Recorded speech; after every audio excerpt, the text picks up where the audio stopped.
Yang kedua, untuk peranan kesehatan kerja dan keselamatan. Yang pertama, untuk menjamin bahwa setiap tenaga kerja berhak mendapatkan perlindungan dan keselamatan dalam melakukan pekerjaan untuk kesejahteraan umum, kesejahteraan hidup. Yang kedua, untuk menjamin bahwa setiap orang yang berada di tempat kerja perlu terjamin keamanannya.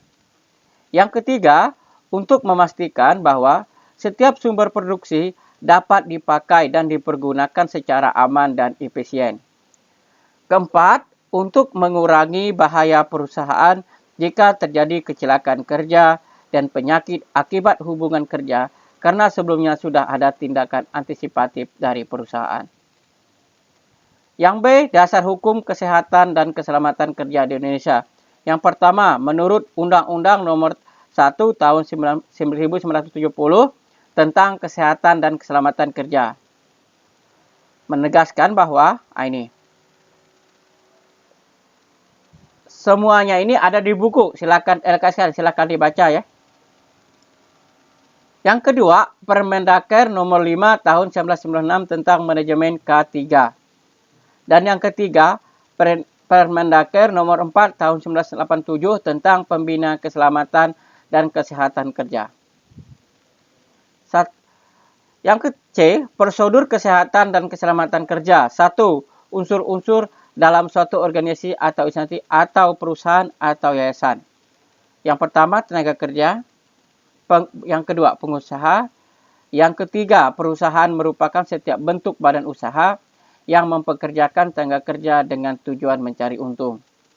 Dan yang keempat, tempat kerja merupakan setiap ruangan atau tertutup atau terbuka bergerak tetap di mana tempat tenaga kerja bekerja. Yang kedua, usaha melaksanakan prosedur K3. Yang A, menetapkan standar K3. B, menetapkan tata tertib yang harus dipatuhi. C, menetapkan peraturan-peraturan. D, mensosialisasikan peraturan dan perundang-undangan K3 ini kepada seluruh tenaga kerja. E, memonitor pelaksanaan peraturan-peraturan. Demikian penjelasan Bapak. Nah, biasanya kalian masuk dari link itu kalian akan masuk YouTube ya. Bisa di-download. Untuk menghemat kuota kalian, kalian setting saja gambarnya 144. Nah, jangan 240 ataupun 360 atau 480. Semakin besar semakin besar itunya, maka juga kuotanya juga semakin besar ya narik. Jadi untuk hematnya kalian buat 144. Tidak apa kabur, tetapi masih bisa kalian dengar dan dibaca ya. Itu saja pesan dari Bapak. Khusus kelas 11 BDP, karena Bapak wali kelas. Setiap Bapak memanggil kalian, jangan tidak ke sekolah. Karena saya juga harus memastikan bahwa kalian itu masih ada atau tidak. Ya.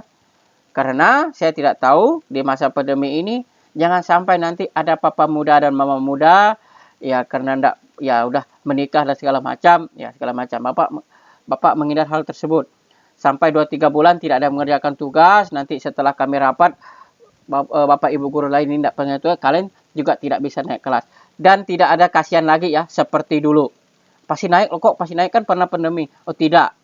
Tidak mengerjakan berarti siap tinggal untuk mengulang pelajaran yang di kelas 11. Ya begitu. Dan ya kalau memang tidak ada tanggung jawab, apalagi yang mendapatkan kartu PIP dan KIK, itu wajib mengerjakan. Tidak ada istilah tidak mengerjakan. Karena uangnya sudah ada. Kalau kalian tidak bisa mengerjakan berarti kalian makan uang negara dengan tidak terhormat. Hanya itu pesan Bapak. Selalu jaga kesehatan, selalu berdoa. Semoga pandemi ini segera berakhir. Selamat siang. Tuhan Yesus memberkati. Amin. SMK bisa, SMK hebat.